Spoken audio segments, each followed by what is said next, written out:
Sa isang bansang puno ng ingay ng politika at kontrobersya, sino ang nagsasabi ng totoo? Sino ang nasa panig ng bayan? Welcome to Bayang Pinas, ang news channel na hindi takot maglatag ng katotohanan.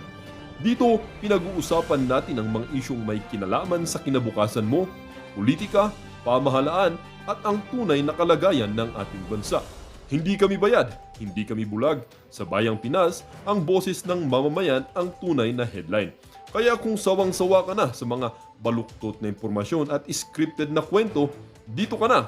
Dito sa Bayang Pinas, tayo ang bantay at boses ng bayan. Kung gusto mong manatiling mulat at informed, don't forget to like, share, and most importantly, subscribe dahil sa panahon ngayon, ang kaalaman ay kapangyarihan. Ito ang Bayang Pinas, balitang totoo, pusong makabayan para sa sambayanang Pilipino. Tara na't alamin ang tunay na balita. Oo. Tignan nyo to ha. Tignan nyo yung kabastusan ni Claire Castro dito. Panoorin nyo. Ang kalusugan ni dating Pangulong Duterte at maaring kailanganin lang niya ay mag-ehersisyo. At Wow. ayon sa Malacanang, na kahit sinabi ni Ginang Elizabeth Zimmerman na pumapayat ang dating Pangulo, din Tulongis itong talaga. nasa maayos man itong kalagayan. Tulonggis talaga Report itong mula kay babaeng Eden to. Santos. Pasok, Eden. Okay, but it's so fit, skin and bones. Sa ngayon po, dahil mismo ang pamilya niya nagsabi na okay po ang Pangulo, ang kailangan na lang po siguro niya ay exercise.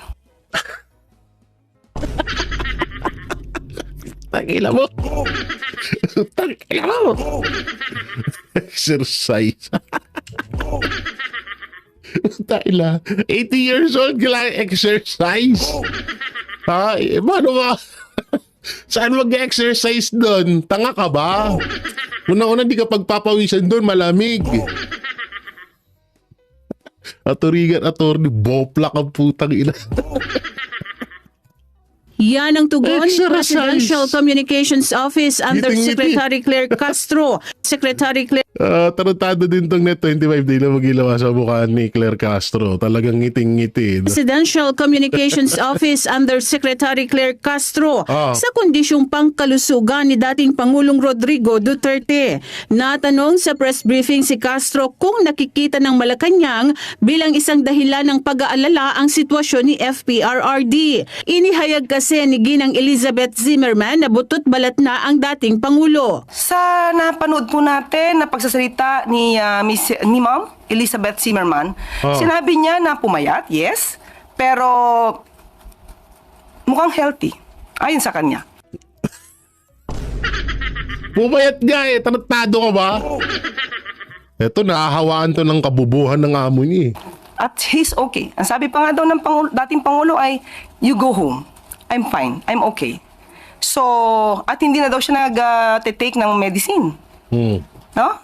Parang maintenance. So, it's good for him, according to Ma'am Elizabeth Zimmerman. Dagdag pa ni Castro na ito rin ang ibinalita ni Vice President Sara Duterte. Saka mas maganda po talaga na natitignan naman po ang kanyang kalusugan doon mismo sa dahig. So, hindi naman po pababayaan ang Pangulo, ang dating Pangulo doon. Naniniwala naman si Castro na baka hindi makakatulong sa depensa ni FPRRD sa kasong crime against humanity na kinakaharap nito sa International Criminal Court ang report ng Senate Committee on Foreign Relations na pinamumunuan ni Senator Amy Marcos. Nagtataka kasi ang legal counsel ni FPRRD na si Attorney Nicholas Kaufman kung bakit hindi pa isinusumite sa ICC ang nasabing report na magpapatunay na ang pag-aresto sa dating Pangulo ay resulta ng whole of government approach para pabagsakin ang mga Duterte. Wait lang. Anong sabi? Yung kay Amy? Hindi nga, balik natin. Ano tong kay Amy? Ng Senate Committee on Foreign Relations na pinamumunuan ni Senator Amy Marcos. Nagtataka kasi ang legal counsel ni FPRRD na si Attorney Nicholas Kaufman kung bakit hindi pa isinusumite sa ICC ang nasabing report na magpapatunay na ang pag-aresto sa dating Pangulo ay resulta ng whole of government approach para pabagsakin ang mga Duterte. Yan na nga sinasabi ko. Budol pa more. Hindi, ito si Amy Marcos, tignan nyo ngayon, nanalo na. Asan na yung mga sinasabi niya, papabalikin niya si Pangulong Duterte. Wala. O ngayon, inaantay pala ni Mr. Kaufman yung mga ebidensya na para na magpapatotoo na gusto lang pabagsakin ng mga Duterte. Kaya ginagawa to. Kaya sinasabi ko sa inyo, budol na naman. Yan ang mahirap dyan, nagtiwala na naman kasi kayo ulit, yung iba dyan, nagtiwala na naman kayo sa mga Marcos. Hindi na kayo nadala, ha? Hindi na kayo nadala. Baka maging negatibo pa po. Kung makikita po siguro ang pag-iimbestiga doon at makikita kung paano ito ginawa, siguro hindi naman po bulag ang ICC judges para makita kung ano ba talaga yung maaaring naging katotohanan dito. Si FPRRD ay mag-aapat na buwan nang nakakulong sa The Hague simula nang arestuhin sa Ninoy Aquino International Airport sa Pasay City. Payo naman ni Castro kay Kaufman. Yes, for the fees, he has allegedly been demanding from his client, former President Rodrigo. Utang ina mo, kailangan niya yun. Kaya nga defense demanding. Tanga talaga to. Ang tanga mo. Duterte. He should do better than that. He should concentrate on his defenses. Yun na nga ba't mo sasabihan ng demanding? Sungaret. Tanga-tanga. Demanding ang hype. Ayoko naman panoorin yan. Dito tayo. Bring back home Pangulong Duterte. Ito. Mamaya na tayo dun sa isang topic. Sinusulong ngayon sa Senado ang dalawang wait lang. Ba't ganito yung tsura nito? mahalagang resolusyon kaugnay sa kalagayan ng dating Pangulong Rodrigo Duterte. Ang isa para sa kanyang house arrest at ang isa naman ay para mapauwi siya agad mula sa The Hague, Netherlands. Narito ang balita ni Naomi Perez. Buong suporta ang ibinibigay ni Senador Ronald Bato de la Rosa sa resolusyon na layong mapauwi sa Pilipinas si dating Pangulong Rodrigo Duterte at maisailalim ito sa house arrest. Basta importante andito siya sa ating bansa at kung ano bang may mangyari mo sa kanya na hindi maganda, andito lang siya. Ang Pilipino ay kagad ay andyan sa kanyang piling. Ipinahayag rin ang kanyang matinding pag-aalala at lungkot kaugnay ng posibleng kahinatnan ng dating Pangulo sakaling magtagal pa ito sa ICC.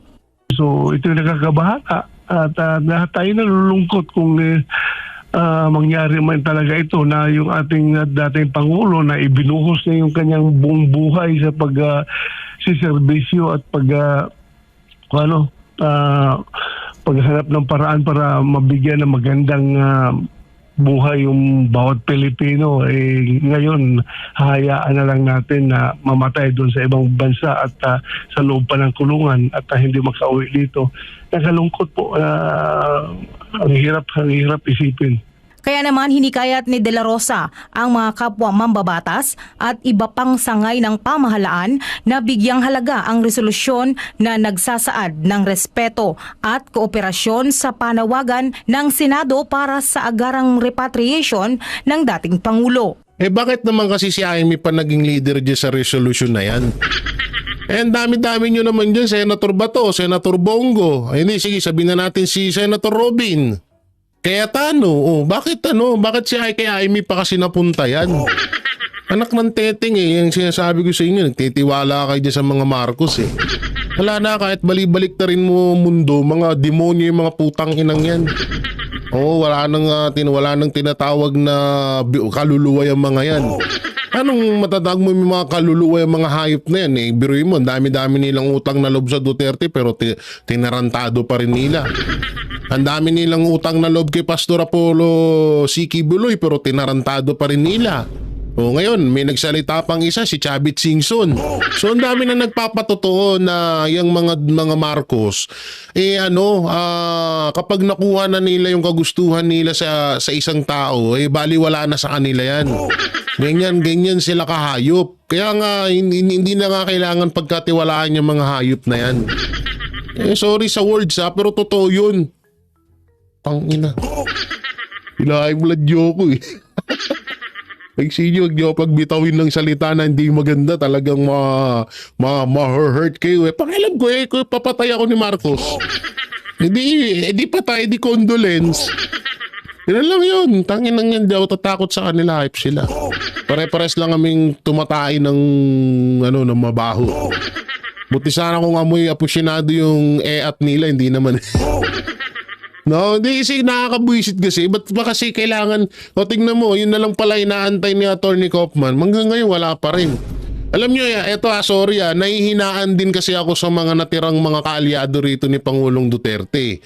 Naturingan na mga nakaupo sila dyan sa Senado pero halos parang wala naman nangyayari.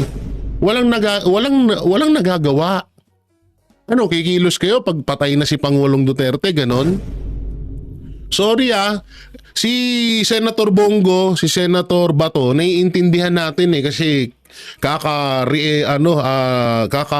kakahalal lang nila. Kakapanalo lang nila bilang senador. No, so naiintindihan natin yun. Pero nga sila, Senator Robin, si Cayetano, okay na kasi talagang pinupursige ni Cayetano. Ito pang dumagdag tong hinayupak na to na si Amy.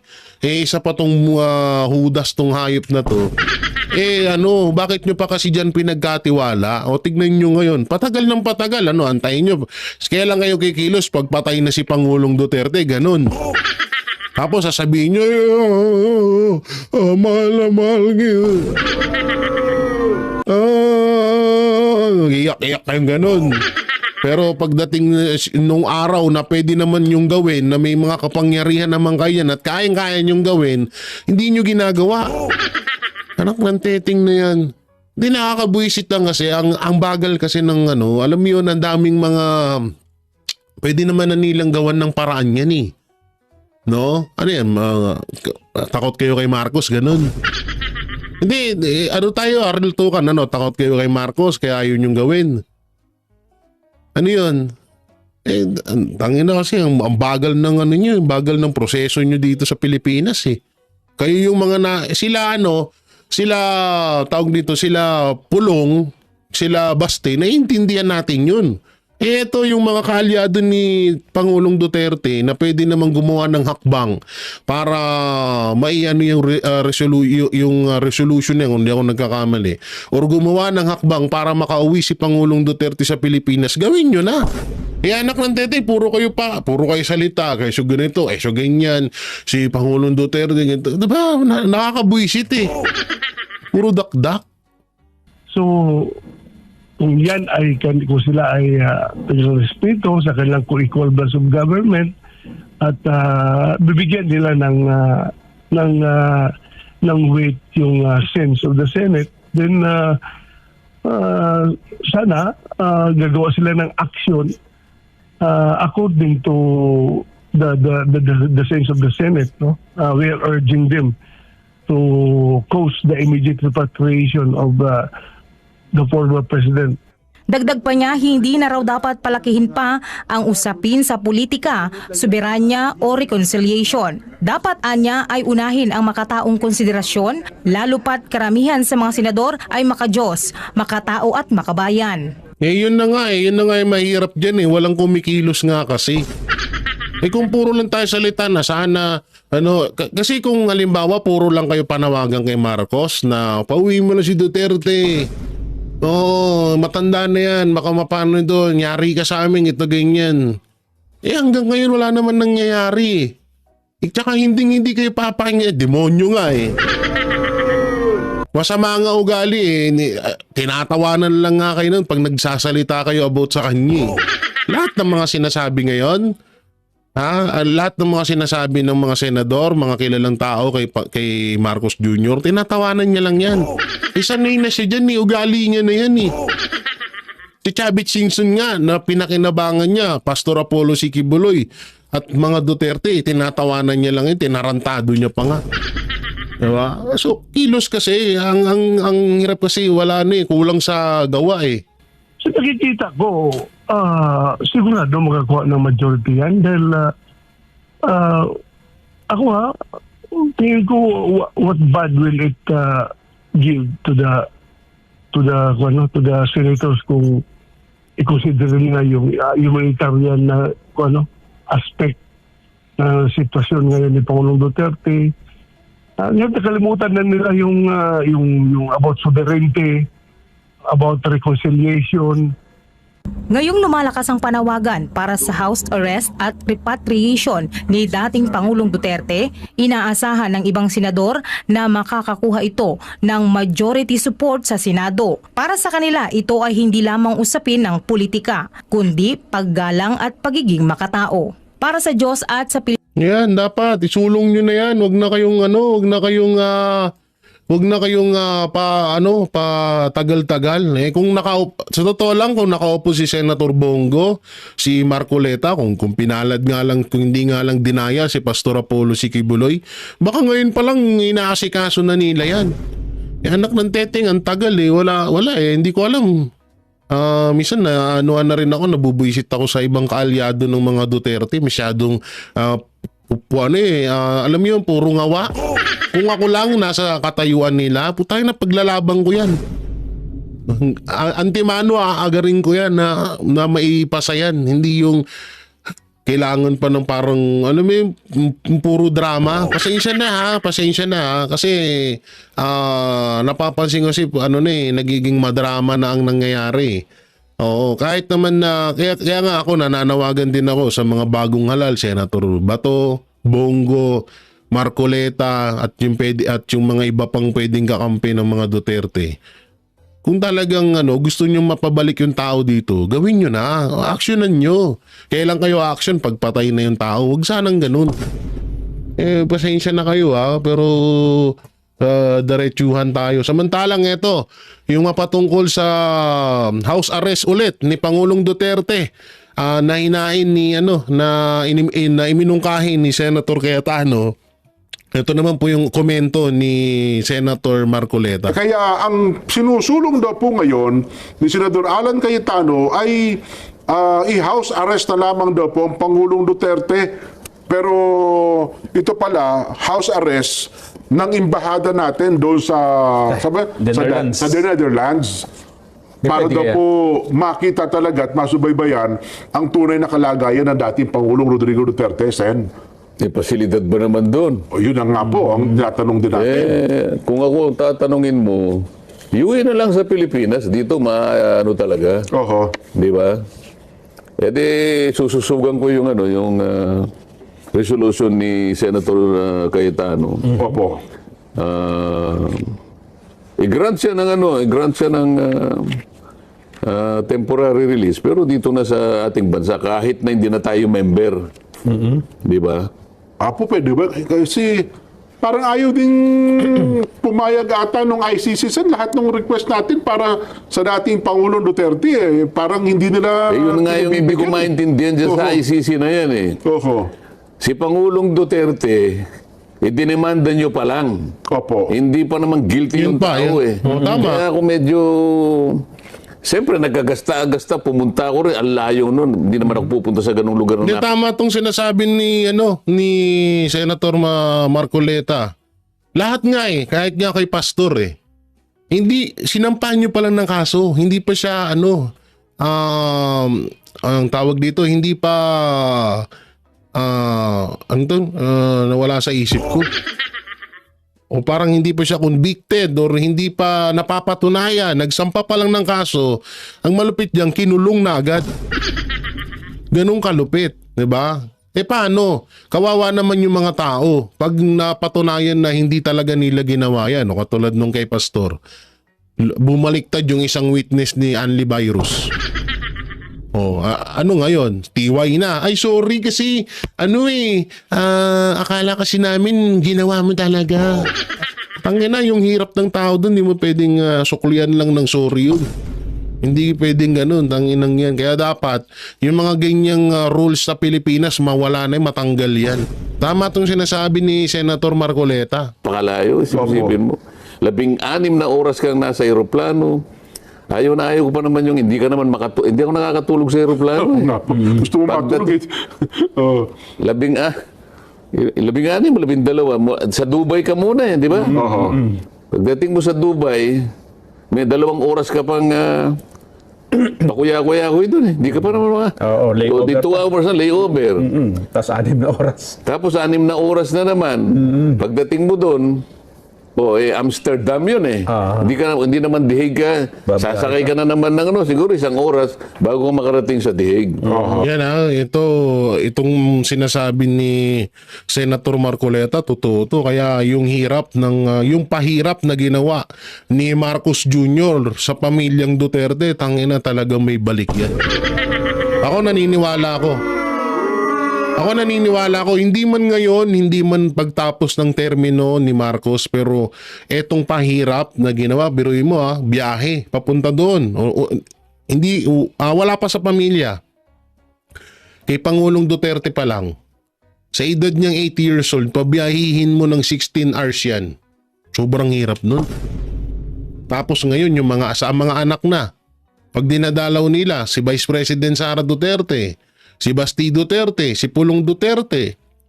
'Di ba? So yung biyahe nila, yung hirap na pagbiyahe nila kay si Kitty Duterte, yung 16 hours na pagpunta nila dun, sobrang hirap nun. Para lang makita nila at makamusta yung kanilang tatay. Kaya sinasabi ko, hindi man ang mga Duterte ang gagante. Talagang panahon eh. Talagang may karma na darating kay Marcos Jr. Itagaan nyo yan sa bato. Meron at meron yan. Kasi natatandaan nyo, yung isang pamilya na tumarantado sa Pilipinas, tingnan mo, inunti-unti sila.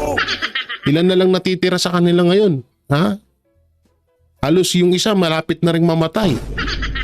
Hindi ako magbabanggit ng apelido pero totoo yan. Ang laki ng ginawa nilang katarantaduhan dito sa Pilipinas, yung mga makakaliwa, binuhay din nila. Binigyan nila ng laya. Binigyan nila ng lakas yung mga makakaliwa. Tapos yung pagnanakaw nila sa kaban ng bayan. Grabe din. May mas grabe lang si Marcos ngayon. 'Di ba? So anong naging balik? Sobrang lala nang naging balik sa pamilya nila. Lumipas ang 10 taon, 5 taon, ang tindi ng balik ng karma. Talagang inunti-unti sila. Lahat sila ngayon, paubos na. Ganun yung mangyayari dyan kay Marcos Jr. balang araw. Isipin mo sakripisyo. Ang buong akala ko man lang, makita ko man lang sana yung tao. Hindi man lang ako napagbigyan eh. Kaya nga tinatanong ko, ito ba talagang tunay na korte na sinasabi pa naman, International Criminal Court? Ba't naman hindi mo payagan kung sino man yung nakikiusap sa iyo na mabisita man lang? Dito naman sa atin, hindi ganun eh. Opo. Yun nga, alam nyo, Senator Marcoleta, yung mga ganyan na rules, malamang sa malamang hindi talaga rules ng ICC yan. Rules or parang binilin lang sa ICC yan. So hindi ako magsasalita kung sino nagbilin mo. Malamang sa malamang binilin niya, eto si ganyan, wag papasukin. Si ganito, wag niyong papasukin yan. Eto si ganyan eto $1 billion. Wag niyong papasukin yan. Yung mga ayaw namin papasukin, wag niyong, pamilya lang, pamilya. Di ba dati, muntik pa nga ayaw papasukin si Ma'am Hanilet tsaka si Kitty, di ba? Malamang pera-pera lang din ng nananalaytay dyan sa ICC na yan. So eto naman, puro ganun din. Eto naman yung komento ni Attorney Sal Panelo mapatungkol sa house arrest. Eto house arrest kay, wait lang, pakita natin. House arrest kay Duterte, papayagan ba ng ICC? So eto, panoorin natin. Magandang umaga po, Attorney Sal. Thank you for accepting our invitation to join us this morning. Napatawag kami dahil nais ka namin hinga ng reaksyon. Isang resolusyon nga po inihain ni Senator Alan Peter Cayetano sa Senado. Nananawagan siya sa pamahalang natin na igit po sa International Criminal Court o sa ICC yung pansamantalang pagpapalaya kay dating Pangulong Rodrigo Duterte. Payagan ito sana na manatili sa ilalim ng house arrest sa Philippine Embassy sa The Hague. Netherlands. And he was citing yung poor state of health of the former president. Nabanggit nga nung kanyang dating may bahay na si Elizabeth Zimmerman na butot balat na daw, no? Talagang malaki Skin daw yung and bones. binawas ng timbang ng ating Pangulo. And also because of his advanced age. Hingan ka namin ng reaksyon, Atty. Sal. Well, for one, yung pong resolution na yan, yan yung pangalawa. Ewan ko kung alam nyo na Si there Robin was yata also filed a resolution. Didn't he? actually, the first resolution filed by Senator Robin was prematurely made. Kaya Previous hindi- Congress nga pala. Nung 19th Congress. Saka premature kasi nawala silang Session session, so break. hindi tinanggap. And I understand, I was sent a copy of the resolution. The original resolution or the first resolution will be filed anytime and co-authored by Senators Bato, Bongo, and Senator Robin. At unlike dun sa resolution ni Senator Alan Cayetano, hindi hinihingi yung house arrest. If, kung pwede, gusto mong basahin ko yung title ahead ng po, Atty. resolution. Sal. Ang sabi ng resolution, which was prematurely filed, dahil walang session, but will be filed anytime, today or tomorrow. Ang sabi dito resolution strongly urging the immediate repatriation of former President Rodrigo Roa Duterte to the Philippines to foster reconciliation and national unity, to refocus government efforts to address pressing needs, to assert Philippine sovereignty, and to reaffirm the exclusive right of the Philippines to investigate and prosecute its citizens. Tapos yung prayer nila, if I may read, ang sabi doon sa resolution ng tatlong senador, ang sabi, therefore be it resolved, as it is hereby resolved, that the Senate, Republic of the Philippines, to facilitate reconciliation and national unity, refocus government efforts to address pressing challenges such as poverty alleviation, infrastructure development, economic recovery, and climate change resilience,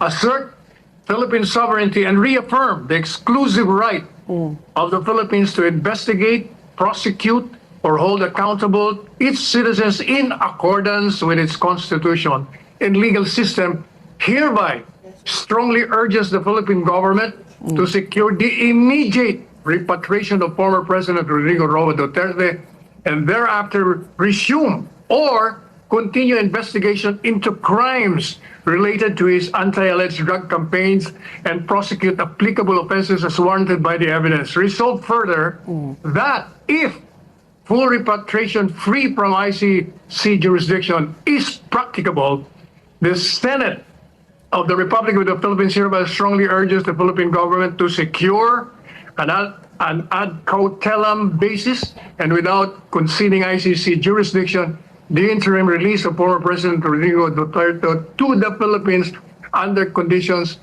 acceptable to the ICC. If you will... Yan ang linaw no? Ang linaw ng mga sinabi ni Attorney Sal Panelo. No, doon na mapatungkol doon. Pero alam nyo, sabi ko nga kanina, kung talagang ipupush to ng mga kaalyado ni Pangulong Duterte, kayang-kaya naman eh. Kaso nga lang ang hirap kasi ngayon, parang may mga kinakatakutan kasi din yung iba. Ewan ko kung bakit sila takot na takot. Oo, ewan ko lang bakit sila takot na parang tawag dito, ayaw muna namin kasi baka kami yariin ni Marcos. Hindi, sana wag ganun, no. Oh, so may video pa ba tayo? Ay, eto pala. Oo, yung sinasabi ko kanina, no? Sinasabi kong asan na yung video na yun? Nasaan na yun? Hindi yun eh. Oy, asan ka na? Naku po, hindi tayo prepare. Naku po, Jay Guevara, ako na manood sa'yo. Hindi ka prepare, oo. Dapat prepare ka. Wala natanggal eh. Tao lang tayo, ha? Oo, nagkakamali din paminsan-minsan. Oh, wag tayong masyadong tawag doon. Huwag tayo masyadong demanding. Ito, i-ano ko pa. Pero ito yung kinaganda. Ito pala, hindi ko pa naano to. Kahit alam nyo, kahit na nasa ibang bansa, etong si Pangulong Duterte ay talagang buhos ang tuloy-tuloy pa rin ang trabaho niya, ang trabaho nilang mag-aama para lang mapaganda ang bansang Pilipinas. So ito, panoorin natin. Ba't ganyan yung nito? Ba't nagiging ganyan yung mga yung mga video ko, parang may gumagalaw ng mga video ko. Ba't gumaganyan? Pumapangit yung mga graphics Ayan panoorin natin. Acting Mayor Sebastian Duterte pinangunahan ang inaugurasyon ng bagong academic building ng Balay Dangupan sa Davao City na isa sa handog ng mga taga-suporta ni dating Pangulong Rodrigo Duterte para sa mga bata sa Balay Dangupan. Ang detalye mula kay Jean Domingo. Mga bata, may hapon sa inyo Dinaluhan kamakailan ni Davao City Acting Mayor Sebastian Base Duterte ang inaugurasyon ng Rodrigo Duterte Academic Building sa Balay Dangupan na handog ng mga matatapat na supporter na patuloy na naniniwala at nagtitiwala kay dating Pangulong Rodrigo Duterte, kabilang na mga vlogger, kasamahan ng dating Pangulo at mga kaibigan nito. Ang Balay Dangupan ay higit pa sa isang pisikal na estruktura. Ito ay sumisimbolo sa isang matatag na pangako para sa kinabukasan ng mga kabataang ituturing na itong tahanan na pinasimula ni dating Pangulong Duterte at maituturing na isa sa kanyang legasiya.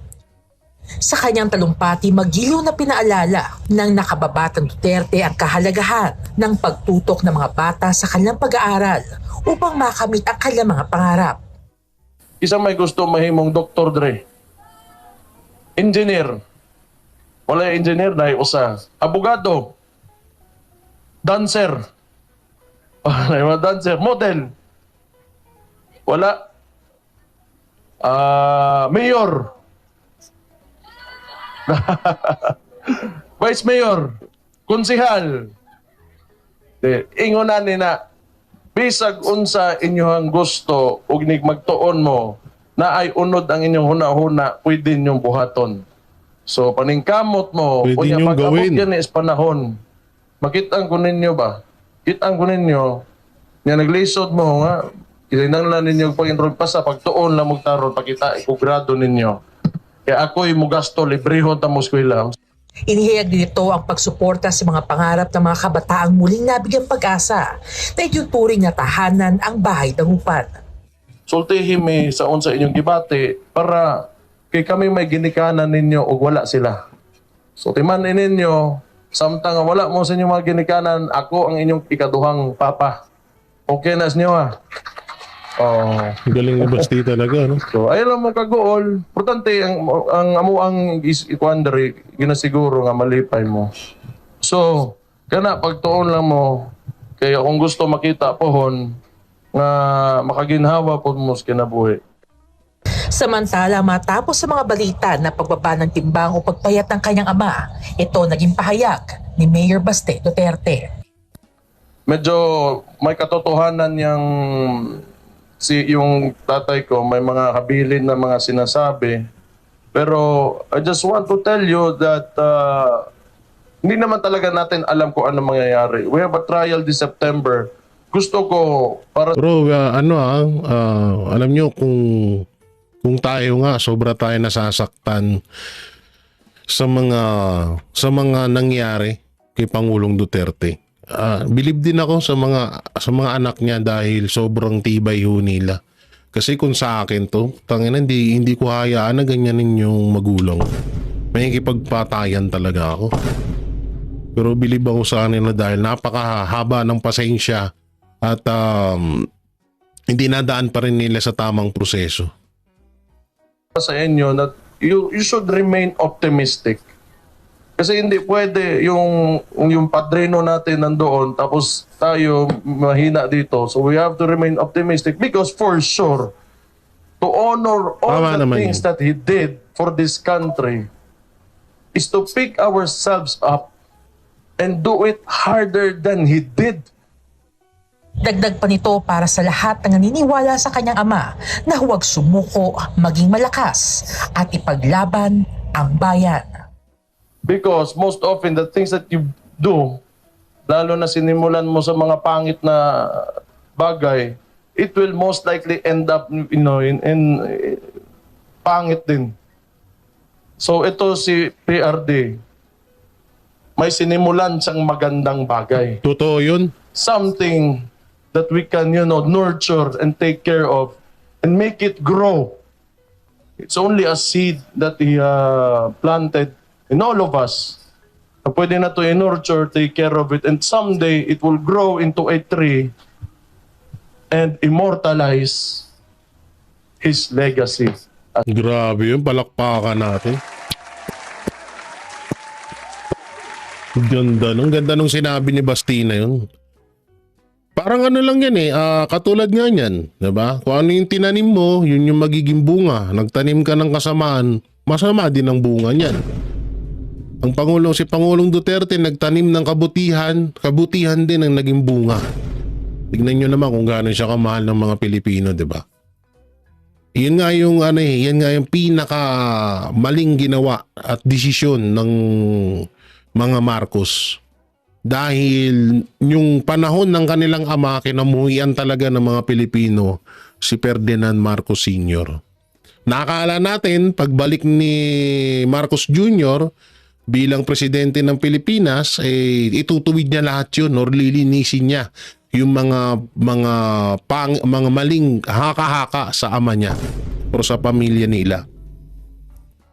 Hindi natin nakalain na talagang mas titriplihin, doble, quadruple niya pa na kasamaan na gagawin niya. Kasi ang nasa isip kasi talaga natin nung pagbalik ng mga Marcos sa pagiging presidente ng Pilipinas, lininisin niya lahat yan. Yung mga nambalahura sa kanila ng mga makakaliwa, mga dilawan, ililinisin niya rin yan. Itutuwid niya yung mga pagkakamali, ay yung mga haka-haka na pagkakamali na tingin ng taong bayan sa mga Marcos, pero hindi. Ang ginawa niya, mas pinalala niya pa. Mas talagang nagtanim na nga ng kasamaan, ng pangit na tingin ng mga Pilipino sa pamilya nila, mas tinripli niya pa ngayon. Kaya hindi rin masisisi ng pamilyang Marcos kung bakit mahal na mahal ng mga Pilipino ang mga Duterte, kasi nga nagtanim ng napakagandang history. Hindi makakalimutan to ng mga Pilipino yung ginawang history ni Pangulong Duterte. Hindi nila makakalimutan yan. At ayun naman yung kabaliktaran. No, ayun naman yung kabaliktaran na mangyayari sa pamilyang Marcos. Hindi nila makakalimutan ng mga Duterte dahil sa magandang ginawa nito. So ganun din sa pamilyang Marcos. Hindi din makakalimutan ng mga Pilipino kung gaano kasama si Marcos Jr. at etong administrasyong Marcos ngayon. Tatatak sa utak ng mga kabataan yan, ng mga lahat ng mga Pilipino kung ano yung nangyari ngayon. Kaya nga nandito kami mga vlogger Nandito kami kaya nga sana hanggang pang ilang taon, ilang dekada, ilang siglo pa tong pagiging vlogger namin. Para mapanood pa to ng mga darating na mga henerasyon. Na mapanood nila na etong administrasyong Marcos ay isa sa pinakamasamang administrasyon sa kasaysayan ng Pilipinas. At ang administrasyong Duterte naman ang pinakang maganda na administrasyon na nakatungtong at talagang gumawa ng kabutihan sa kasaysayan ng Pilipinas. Kaya itong sinasabi ni Basti Duterte, grabe, palakpakan tayo. As president of this country. So, do not give up, be stronger, and do as he did, fight for your country. Yun, grabe yung palakpakan. Iba talaga, no? Kaya ngayon, yung sinasabi ko kanina na talagang umamin na si Marcos, talagang ipinamumukha niya na sa atin